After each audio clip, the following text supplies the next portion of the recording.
नमस्कार, बहुत स्वागत है आपका सुबह की बड़ी खबरों के साथ। मैं हूं रेनू। सबसे पहले बात करेंगे ग्वालियर से बड़ी खबर की, जहां पर अग्निपथ योजना पर उपद्रव मामला, बवाल भड़काने वाले पर 5,000 का इनाम रखा गया। फिजिकल ट्रेनर मनोज परमार पर इनाम घोषित किया गया है। युवाओं को भड़काने के लिए भड़काऊ भाषण देने का आरोप लगा है। हंगामे का सोशल मीडिया पर लाइव प्रसारण किया गया था। पुलिस ने तलब किया तो घर से फरार हुआ आरोपी। तो बड़ी खबर आपको दे रहे हैं ग्वालियर से, जहां पर अग्निपथ योजना पर उपद्रव मामला है। बवाल भड़काने वाले पर 5,000 का इनाम घोषित किया गया है।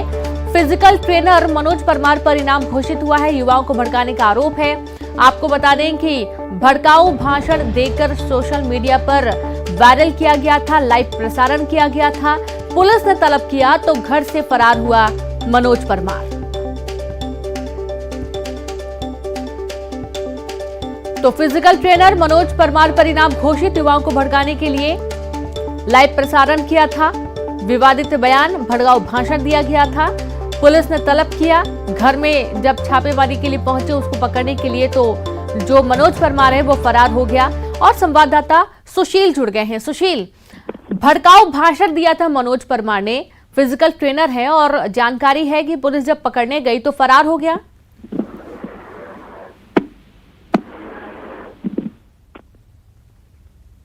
सुशील, आप मुझे सुन पा रहे हैं? पुलिस क्या कुछ इस पूरे मामले में कार्रवाई कर रही है अभी?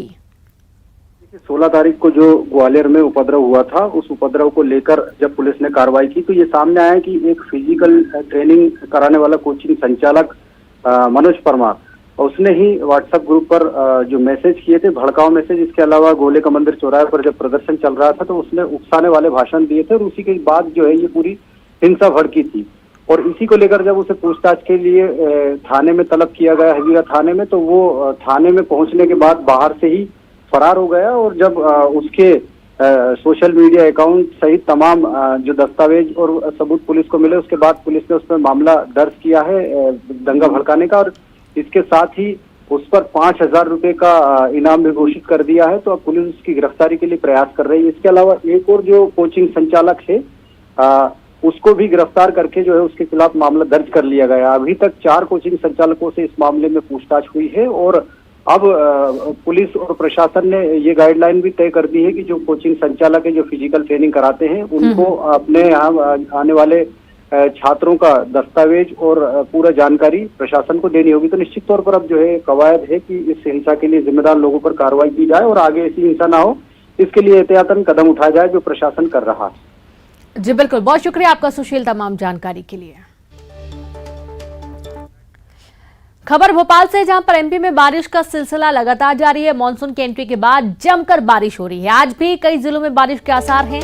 12 जिलों में भारी बारिश को लेकर येलो अलर्ट जारी किया गया है। छिंदवाड़ा, सागर, पन्ना, छतरपुर, विदिशा, रायसेन, सीहोर, बैतूल, ग्वालियर, दतिया, भिंड, मुरैना में भारी बारिश हो रही है।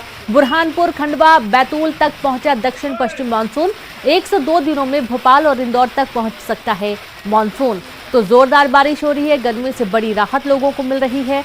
और आप ये देखिए कि जो बारिश हो रही है, इसके चलते लोगों को गर्मी से तो राहत मिल ही रही है। जहां पर जल का संकट था, वो जल संकट भी दूर हो रहा है। और साथ ही नदी नाले भरने लगे हैं, नदियां लबालब भरने लगी हैं। 12 जिलों में भारी बारिश का येलो अलर्ट जारी किया गया है। संवाददाता अनुराग जुड़ गए। अनुराग, देखा जा रहा है कि भारी बारिश कई जिलों में हो रही है और कई जिलों में अभी जोरदार बारिश की संभावना बनी हुई है। बिल्कुल, देखिए, प्रदेश के कई हिस्सों में दक्षिणी पश्चिमी मानसून के चलते झमाझम बारिश हो रही है। लेकिन सबसे अच्छी बात यह है कि आने वाले कुछ घंटों में प्रदेश के कई हिस्सों को मानसून कवर कर लेगा। प्रदेश के जो मध्य हिस्सा है, भोपाल, बैतूल के अलावा जबलपुर, ग्वालियर, इन इलाकों को भी मानसून आने वाले कुछ घंटों में कवर करेगा। तो प्रदेश के कई हिस्सों में आने वाले कुछ घंटों में झमाझम बारिश का दौर शुरू होने वाला है। और जैसे जैसे मानसून आगे बढ़ता जाएगा, ये पूरे प्रदेश को कवर करेगा। तो भोपाल में भी कल हल्की बारिश दर्ज की गई थी, लेकिन आज भी जो है अच्छी बारिश होने की उम्मीद है। इसके अलावा भी प्रदेश के कई हिस्सों में मानसून के चलते अच्छी बारिश होने की संभावना जताई जा रही है। जी बिल्कुल, शुक्रिया आपका अनुराग जानकारी के लिए। तो कई हिस्सों में अच्छी बारिश होने का अनुमान है और अभी भी लगातार कई जिलों में बारिश हो रही है। छत्तीसगढ़ के कई जिलों में हुई बारिश। सबसे अधिक बारिश चांपा में हुई, जहां 108 mm बारिश दर्ज की गई है। जांजगीर में हुई 74.5 mm बारिश। मरवाही में 64 mm बारिश हुई है। आज भी प्रदेश के कई जिलों में बारिश होने की संभावना बनी हुई है। तो छत्तीसगढ़ के कई जिलों में बारिश हुई और आप देखिए कि पूरा शहर तरबतर हुआ। लोगों को गर्मी से राहत मिली है। वही बात कि जहां पर जल का संकट है, जहां पर लोगों को पानी से जूझना पड़ता है, वहां पर अब पानी की उपलब्धता भी बढ़ जाएगी, जाहिर सी बात है। मरवाही में 64 mm बारिश दर्ज की गई है। आज भी प्रदेश के कई जिलों में बारिश होने का अनुमान जताया है मौसम विभाग ने। तो लोगों को गर्मी से बहुत बड़ी राहत मिल रही है। मौसम ठंडा हुआ, सुहावना हुआ। कई लोगों ने इस बारिश का लुत्फ उठाया और संवाददाता युगल जुड़ गए हैं। युगल, बारिश हो रही है और देखा जा रहा है कि सबसे ज्यादा जो बारिश हुई है वो चांपा में हुई है। क्या कुछ जानकारी है, किस तरीके का मौसम बना हुआ है?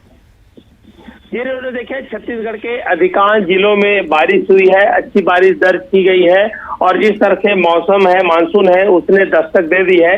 अगर पूरे प्रदेश की हम बात करें बारिश की, तो सबसे अधिक बारिश है चांपा में 108 mm बारिश दर्ज की गई है। इसके अलावा जांजगीर, जो चांपा से लगा हुआ जांजगीर जिला मुख्यालय है, वहाँ 74 mm बारिश दर्ज की गई है। मरवाही में 64 mm बारिश हुई है और आज भी प्रदेश के कई जिलों में बारिश होगी और कई जगह आकाशीय बिजली गिरने की संभावना मौसम विभाग ने व्यक्त किया है।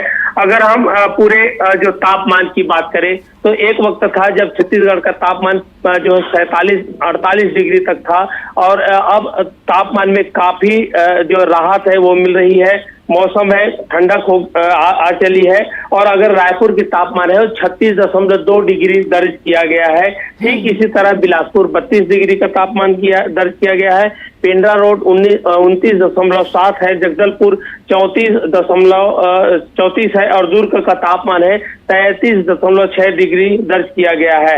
इस तरह से प्रदेश में एक खुशनुमा जो माहौल है, मौसम है, वो बन रहा है। आकाशीय बिजली गिरने की हालांकि संभावना है, इसके खतरे को नजरअंदाज भी नहीं किया जा सकता।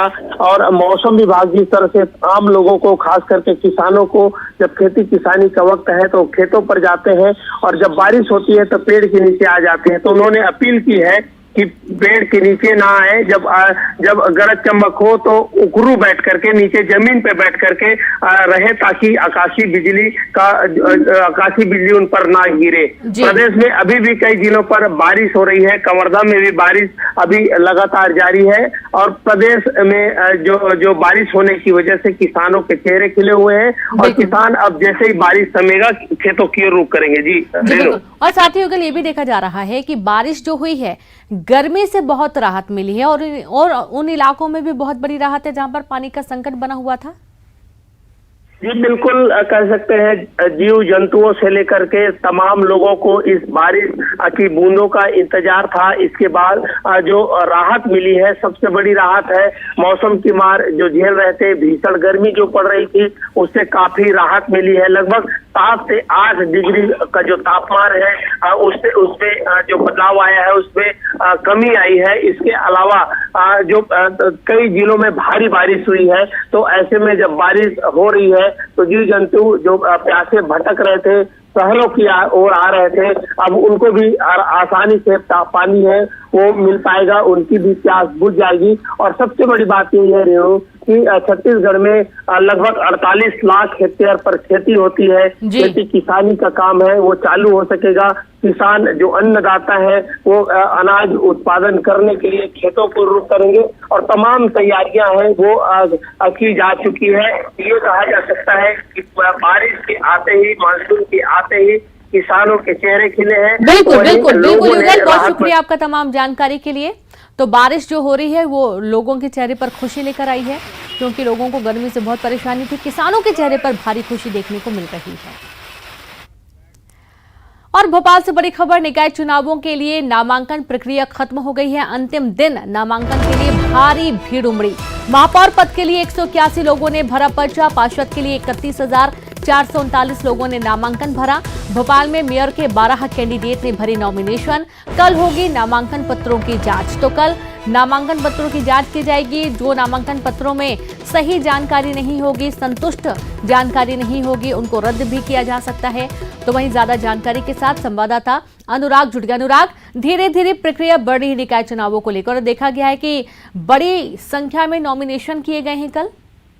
हाँ बिल्कुल, देखिए आखिरी दिन भारी संख्या में लोगों ने नामांकन दाखिल किया है। सिर्फ पार्षद पद के उम्मीदवार के लिए 30,000 से ज्यादा लोगों के नामांकन दाखिल हुए। इसके अलावा 16 नगर निगम में जो महापौर पद के उम्मीदवार हैं उसके लिए भी 100 से ज्यादा लोगों ने अपने नामांकन दाखिल किए। तो बीजेपी, कांग्रेस सियासी दलों के अलावा निर्दलीय उम्मीदवार भी इस बार ज्यादा मैदान में डटे हुए नजर आ रहे हैं। हालांकि अब नामांकन जो दाखिल हुए हैं उनकी स्क्रूटनी की जाएगी और उसके बाद नामांकन वापस लेने का भी समय। तो अब बीजेपी और कांग्रेस में इस बात को लेकर कवायद तेज होगी कि जो बागी उम्मीदवार हैं और जो निर्दलीय तौर पर चुनाव लड़ने की तैयारी में उनका नामांकन वापस कराया जाए। तो कुल मिलाकर नगरीय निकाय चुनाव में इतनी बड़ी संख्या में नामांकन दाखिल हुए हैं जो बताते हैं कि निकाय चुनाव में इस बार का घमासान खासा चरम पर रहने वाला है। जी बिल्कुल, शुक्रिया आपका अनुराग जानकारी के लिए। तो खासा चरम पर ये पूरा चुनाव रहने वाला है और 31,000 से ज्यादा पार्षद पदों के लिए नॉमिनेशन भरे गए हैं। रायपुर से बड़ी खबर, जहां दिल्ली दौरे पर मुख्यमंत्री भूपेश बघेल 11 बजे दिल्ली के लिए होंगे रवाना। दोपहर 1:15 पर छत्तीसगढ़ सदन पहुंचेंगे।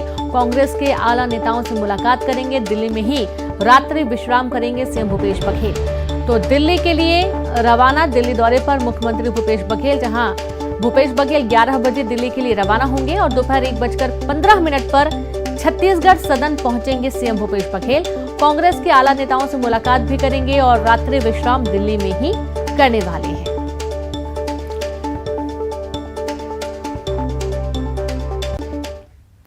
खबर भोपाल से है, जहां पर केंद्रीय स्वास्थ्य मंत्री आज आएंगे भोपाल। केंद्रीय स्वास्थ्य मंत्री मनसुख मंडाविया भोपाल के दौरे पर हैं। 3 केंद्रीय संस्थानों का वे निरीक्षण करेंगे। मंत्री मंडाविया BMHRC में बैठक करेंगे। स्वास्थ्य मंत्री सिपेट में भी लेंगे बैठक। तो वही भोपाल एम्स का भी निरीक्षण करेंगे मंत्री मनसुख मंडाविया।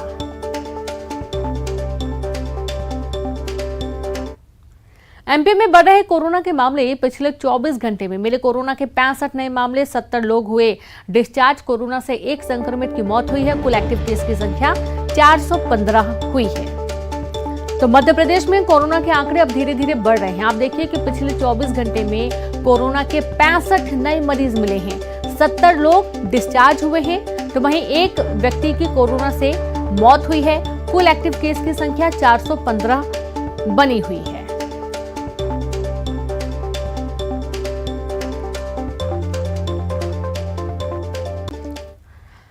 और बड़ी खबर रायपुर से, जहां प्रदेश में बढ़ी कोरोना की रफ्तार। आज प्रदेश में मिले कोरोना के 94 मरीज। कोरोना मरीजों की संख्या हुई 406। 16 जिलों में मिले कोरोना के नए मरीज। सबसे अधिक मरीज दुर्ग में मिले हैं। दुर्ग में 23 मरीज मिले। रायपुर में 19, कोरबा में 7, बेमेतरा में 4, रायगढ़ में 5 और सूरजपुर में 6 मामले सामने आए हैं। तो बड़ी खबर रायपुर से है, जहां प्रदेश में कोरोना की रफ्तार बढ़ी। आज प्रदेश में कोरोना के 94 नए मामले सामने आए हैं। कोरोना मरीजों की संख्या हुई 406। 16 जिलों में मिले कोरोना के नए मरीज। सबसे अधिक मरीज दुर्ग में मिले हैं। दुर्ग में 23 मरीज मिले। रायपुर में 19, कोरबा में 7, बेमेतरा में 4, रायगढ़ में 5, सूरजपुर में 6 नए मामले सामने आए हैं। बैतूल के आमला मार्ग पर बरसाली गांव के पास 2 कारों की भिड़ंत में सड़क किनारे खड़ा एक बाइक चालक चपेट में आ गया। हादसे में बाइक चालक का एक पैर कटकर अलग हो गया और बाइक चालक भी सड़क किनारे गन्ने के खेत में जा गिरा। दुर्घटना के बाद जहां कार सवार भाग गए, तो वहीं गन्ने के खेत में घायल पड़े बाइक सवार को लोगों ने बाहर निकाला। सूचना के बाद मौके पर पहुंची डायल 100 की गाड़ी से घायल युवक को जिला अस्पताल पहुंचाया गया।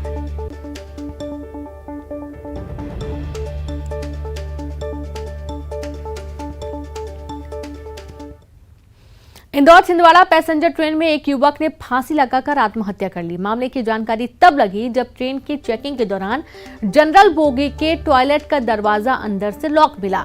स्टाफ ने जीआरपी को सूचना दी। बैतूल में जीआरपी ने टॉयलेट का दरवाजा तोड़ा तो अंदर युवक का फंदे पर झूलता हुआ शव मिला। तलाशी लेने पर कोई सुसाइड नोट बरामद नहीं हुआ है, लेकिन इतना मालूम चला है कि युवक विदिशा का रहने वाला था और शव को निकालकर पोस्टमार्टम के लिए जिला अस्पताल भेज दिया गया। जीआरपी ने विदिशा पुलिस को भी घटना घटना की सूचना दी और मृतक के परिजनों तक सूचना पहुंचाने का प्रयास जारी है।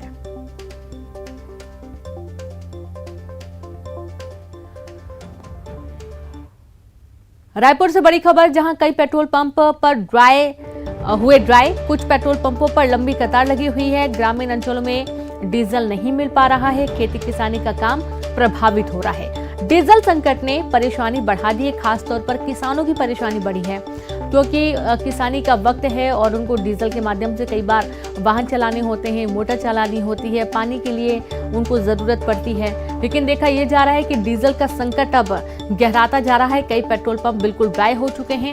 बड़ी खबर है रायपुर से, कई पेट्रोल पंपों में डीजल की जो उपलब्धता है वो नहीं है, लंबी कतारें लगती हैं। ग्रामीण अंचलों में खासतौर पर डीजल नहीं मिल पा रहा है, खेती किसानी का काम प्रभावित हो रहा है। वहीं बेमेतरा में भी बच्चों के हाथ में कॉपी किताब की जगह झाड़ू पोछा पकड़ाया जा रहा है। प्रवेश उत्सव के दिन स्कूल के बजाय टॉयलेट में मासूम बच्चे दिख रहे हैं। वायरल होने के बाद शिक्षा विभाग में हड़कंप मच गया। कथित वीडियो के बाछी प्राइमरी स्कूल का बताया जा रहा है। मामला मीडिया में आने के बाद डीईओ ने दिए जांच के आदेश। सोमवार को सौंपी जाएगी रिपोर्ट।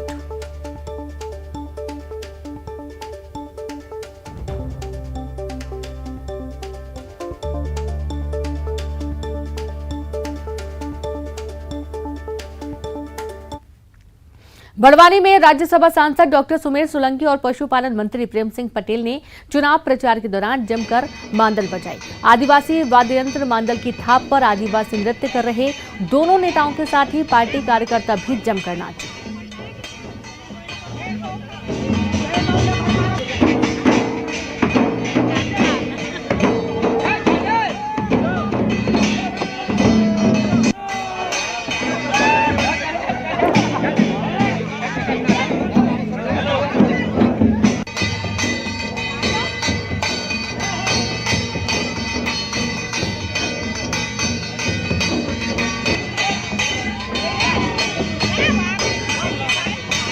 तो आप देखिए, जहां पर मांदर की थाप पर डॉक्टर सुमेर सोलंकी और प्रेम सिंह पटेल मांदर बजा रहे हैं और यहां पर सभी लोग झूमते हुए नजर आए। पार्टी के कार्यकर्ताओं ने भी साथ दिया।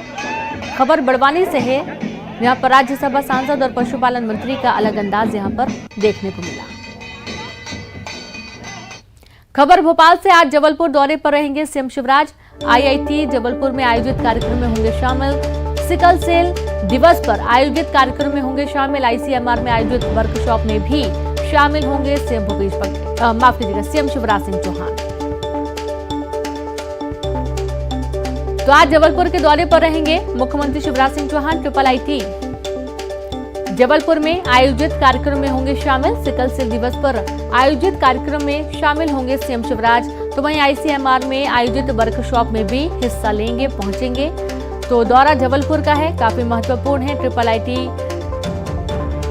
जबलपुर में आयोजित कार्यक्रम में शिरकत करने के लिए मुख्यमंत्री जबलपुर के दौरे पर रहने वाले हैं। साथ ही आईसीएमआर में आयोजित वर्कशॉप में भी शामिल होंगे। बड़ी खबर भोपाल से।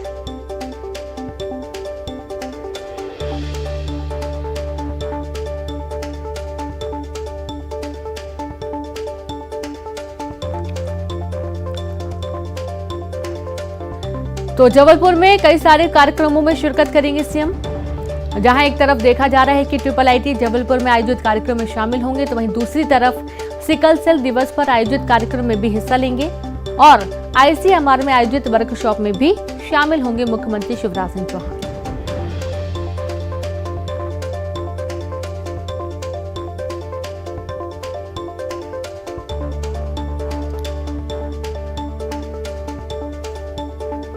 तो भोपाल से बड़ी खबर है, जबलपुर का दौरा सीएम करने वाले हैं और यहां पर कई सारे कार्यक्रमों में हिस्सा लेंगे सीएम। और ज्यादा जानकारी के साथ संवाददाता अनुराग जुड़ गए। अनुराग, देखा जा रहा है कि आज जबलपुर का दौरा करने वाले हैं मुख्यमंत्री। बिल्कुल, मुख्यमंत्री शिवराज सिंह चौहान का आज जबलपुर दौरा है, जहां पर वो आईसीएमआर के जो स्किल विश्व दिवस पर जो आयोजित कार्यक्रम है उसमें शामिल होंगे। इसके अलावा वो इंफॉर्मेशन टेक्नोलॉजी के भी एक कार्यक्रम में शामिल होंगे। तो मुख्यमंत्री के दो कार्यक्रम आज जबलपुर में हैं, जहां पर वो अलग अलग कार्यक्रम में शामिल होंगे और उसके बाद दोपहर बाद भोपाल लौटने का कार्यक्रम है। भोपाल लौटने के बाद मुख्यमंत्री का समय आरक्षित रखा गया है, यानी कि निकाय चुनाव को लेकर वो बैठक कर सकते हैं। लेकिन अभी की बात करें तो आज जबलपुर कुछ ही देर के बाद मुख्यमंत्री पहुंचेंगे और वहां पर 2 अलग अलग कार्यक्रमों में शामिल होंगे। जी बिल्कुल, बहुत शुक्रिया आपका अनुराग जानकारी के लिए। तो 2 अलग अलग कार्यक्रम हैं जिनमें शामिल होंगे और आज शाम को ही भोपाल भी वापस आ जाएंगे सीएम। एक और खबर भोपाल से, जहां बीजेपी में बैठकों का दौर लगातार जारी है। बीजेपी में आज भी कई सारी बैठकें होने वाली हैं। प्रदेश अध्यक्ष बीडी शर्मा करेंगे बैठक, पन्ना में चुनाव प्रभारियों की करेंगे बैठक, नगरीय निकाय चुनाव को लेकर बैठक होगी।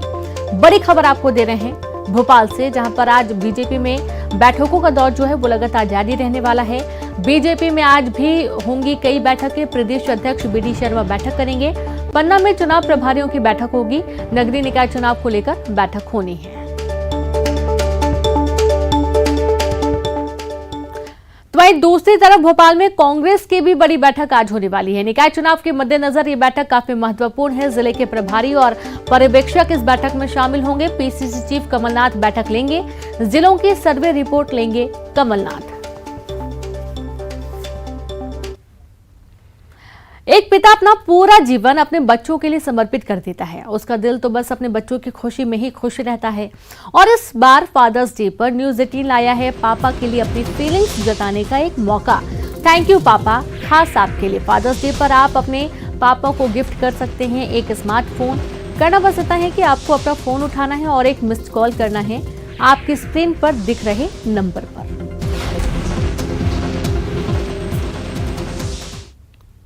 और इस बुलेटिन में इतना ही। नमस्कार।